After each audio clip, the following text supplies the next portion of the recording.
अस्सलाम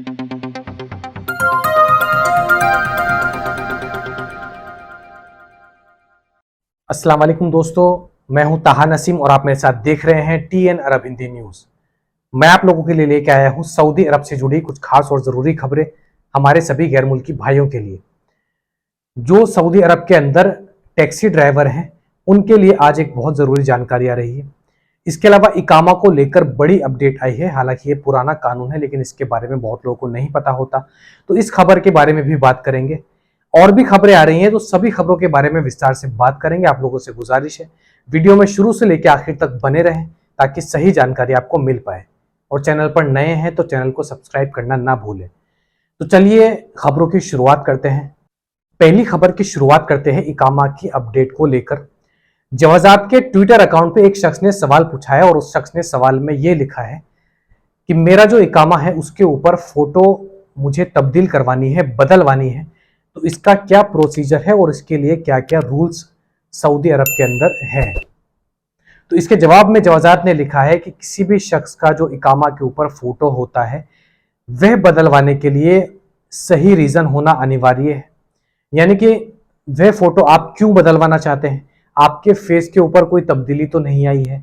इस तरीके का वैलिड रीजन अगर आपके पास होगा तो ही आपका जो इकामा के ऊपर फोटो है वो बदला जा सकता है, नहीं तो आप इकामा के ऊपर फोटो नहीं बदल सकते।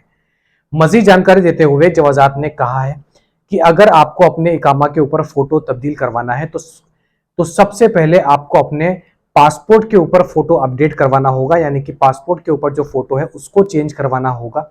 और जब आपका नया पासपोर्ट आएगा नए फोटो के साथ में, उसके बाद आप पासपोर्ट ऑफिस में जाके सऊदी अरब के अंदर अपने जो आपका जो इकामा है उसके ऊपर फोटो चेंज करने की एप्लीकेशन सबमिट कर सकते हैं।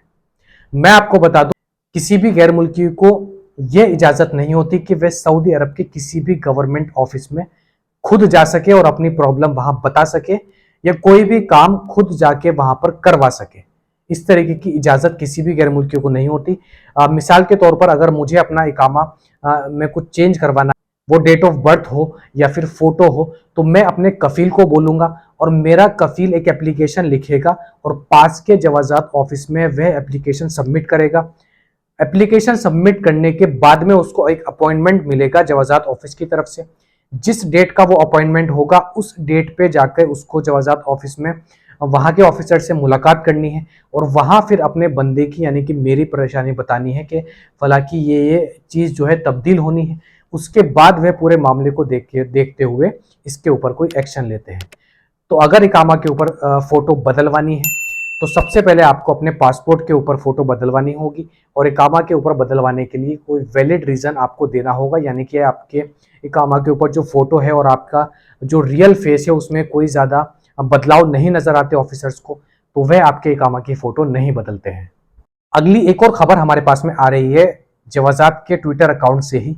जवाजात के ट्विटर अकाउंट पे एक और सवाल जो है एक शख्स ने पूछा है। उसने सवाल में ये लिखा है कि मेरी वाइफ का जो इकामा है वो एक्सपायर होने वाला है और मेरी वाइफ का जो पासपोर्ट है वो पहले से एक्सपायर हो चुका है।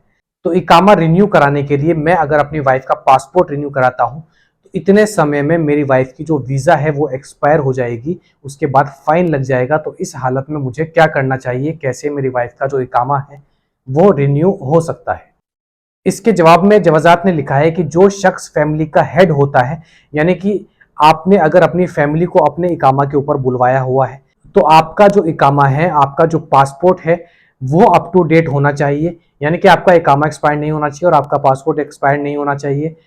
तो इस हालत में आप अपनी वाइफ का इकामा रिन्यू करा सकते हैं। आपकी वाइफ का इकामा रिन्यू हो जाएगा अगर आपका इकामा जो है अप टू डेट है, वह एक्सपायर नहीं है। तो इससे फर्क नहीं पड़ता कि आपकी जो वाइफ का पासपोर्ट है वह एक्सपायर है या नहीं है, आपका इकामा या आपका पासपोर्ट एक्सपायर नहीं होना चाहिए। तो इस हालत में आपकी वाइफ का इकामा जो है वो रिन्यू हो सकता है। तो इस वीडियो को ज्यादा से ज्यादा लोगों तक शेयर करें जो सऊदी अरब के अंदर रह रहे हैं और अपनी फैमिली को वहां पर उन्होंने बुलवा रखा है, क्योंकि इस तरीके की परेशानी में आकर वह जो है लेट कर देते हैं, जिसके बाद उनको फाइन भरना पड़ता है सऊदी अरब के अंदर। तो इस तरीके की परेशानी से वह बच सके, इसलिए उन लोगों तक ये वीडियो जरूर पहुंचाए। अगली जानकारी हमारे पास में आ रही है transport authority of Saudi Arabia की तरफ से। ये मेरे पीछे आप तस्वीर देख रहे हैं, इस कलर की टैक्सी तो आपने देखी ही होगी सऊदी अरब के अंदर। इसको लेकर जो है कुछ नई अपडेट्स आई हैं, कुछ नए कानून लाए गए हैं, जिसके बारे में बात करते हुए ट्रांसपोर्ट अथॉरिटी ने बताया है कि इन टैक्सी को जो ड्राइवर चलाते हैं उनको इन चीजों का ध्यान रखना बेहद जरूरी है। अगर वह इन कानूनों का पालन नहीं करते हैं तो उनके ऊपर फाइन लगाया जा सकता है और उनको सऊदी अरब के अंदर बैन भी किया जा सकता है। तो ये कौन कौन से नियम है उसके बारे में आपको बता देता हूं। तो इस तरीके की अगर आप टैक्सी चलाते हैं तो आपकी कार जो है 5 साल से ज्यादा पुरानी नहीं होनी चाहिए। दूसरी बात, आपकी कार का जो कलर है वो ग्रीन होना चाहिए, जैसा कि आप तस्वीर में देख सकते हैं, और आपकी कार के बाहर टैक्सी लिखा होना चाहिए, जैसा कि इसके पीछे लिखा हुआ है। इसके अलावा ट्रांसपोर्ट अथॉरिटी ने यह भी कहा है कि जब भी कोई सवारी इन टैक्सियों में ट्रैवल करती है तो उनका जो पेमेंट है, उनसे जो पैसे लेने हैं वह ऑनलाइन मोड में ही आप ले सकते हैं, यानी कि डिजिटल पेमेंट ही आप रिसीव कर सकते हैं। और वह डिजिटल सिस्टम जो है टैक्सी का, वह टैक्सी डिपार्टमेंट से लिंक होना चाहिए, यानी कि आप कैश पैसेंजर से नहीं कलेक्ट कर सकते। इसके अलावा ट्रांसपोर्ट अथॉरिटी ने यह भी कहा है कि इन टैक्सी को चलाने के लिए सबसे ज्यादा जरूरी है आपकी ड्रेस, यानी कि आपकी यूनिफॉर्म, और टैक्सी का अंदर और बाहर से क्लीन होना, जिससे कि पैसेंजर्स को किसी भी तरीके की कोई तकलीफ ना हो। और सबसे जो अहम है वह है इस टैक्सी के परमिट। इस टैक्सी को चलाने के लिए 2-3 अलग अलग परमिट लेने पड़ते हैं, जो कि आपको ट्रांसपोर्ट अथॉरिटी से आसानी के साथ मिल जाते हैं। तो कोई भी गैर मुल्की अगर इस तरीके की टैक्सी सऊदी अरब के अंदर चला रहा है, ड्राइवरी के काम में है, तो वह इन बातों का खास ध्यान रखे, नहीं तो आपके ऊपर अगर चेकिंग होती है तो अच्छा खासा फाइन जो है लगाया जा सकता है। अगली खबर हमारे पास में आ रही है सऊदी एजुकेशन डिपार्टमेंट की तरफ से।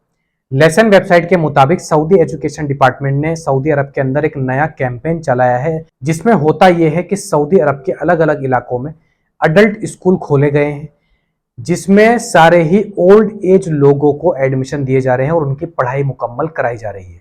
ऐसा ही एक वाकया सामने निकल कर आया है, जिसमें एक बाप ने एडमिशन लिया, यानी कि 70 साल से ऊपर की इनकी उम्र बताई जा रही है, जिनका नाम हसन अहमद बताया जा रहा है। इन्होंने कुनफुदा कमिश्नरेट के एक इलाके में एक स्कूल के अंदर एडमिशन लिया और उसी स्कूल में इनका बेटा टीचर है, यानी कि इनका बेटा ही इनको पढ़ा रहा है। तो लेसन वेबसाइट से बातचीत करते हुए हसन अहमद ने कहा है कि मेरे लिए 2 बातें गर्व की हैं। एक तो ये है कि सऊदी हुकूमत ने इस तरीके के स्कूल खोले हैं जिसमें हम लोग पढ़ सकते हैं, नई चीजें सीख सकते हैं, और दूसरी बात यह है कि मेरा ही बेटा ऐसे स्कूल में टीचर बना और वह मुझे सिखा रहा है। तो ऐसी खबरें अमूमन हमारे पास में आ रही है पिछले कुछ हफ्तों से, जहां पर जो है 80 साल 70 साल की औरतें हों या मर्द हों, वह पढ़ने के लिए सऊदी अरब के अंदर जा रहे हैं। और इस नए कैंपेन को बहुत ज़्यादा जो है सोशल मीडिया पे भी पसंद किया जा रहा है और पूरी दुनिया में इसकी बात हो रही है, क्योंकि कुछ भी नया सीखने की, पढ़ने की कोई उम्र की सीमा नहीं होती। इसी को ध्यान में रखते हुए सऊदी हुकूमत ने ये सारे कैंपेन चलाए हैं, जिसके अंदर आपको दीनी तालीम भी सिखाई जाती है, तिलावत भी सिखाई जाती है और दुनियावी तालीम भी सिखाई जा रही है। तो इस कैंपेन को लेकर आपके मन में क्या विचार आते हैं, वह आप हमें कमेंट बॉक्स में लिखकर जरूर बता सकते हैं। तो ये थी आज की कुछ खास और जरूरी खबरें सऊदी अरब से जुड़ी हुई। ऐसी खबरें मैं आप लोगों तक डेली पहुंचाता हूं। इसके अलावा सऊदी अरब के अंदर कोई भी नया कानून आता है गैर मुल्की वर्करों के लिए, उसकी अपडेट सबसे पहले मैं आपको देता हूं। खबरें अगर काम की लगी हो तो वीडियो को लाइक करना ना भूलें, और चैनल पर नए हैं तो चैनल को सब्सक्राइब भी कर दें। मैं ताहा नसीम अब आपसे इजाजत चाहता हूं। इंशाल्लाह कल आपसे फिर मुलाकात होगी मजीद खबरों के साथ। तब तक अपना ख्याल रखें।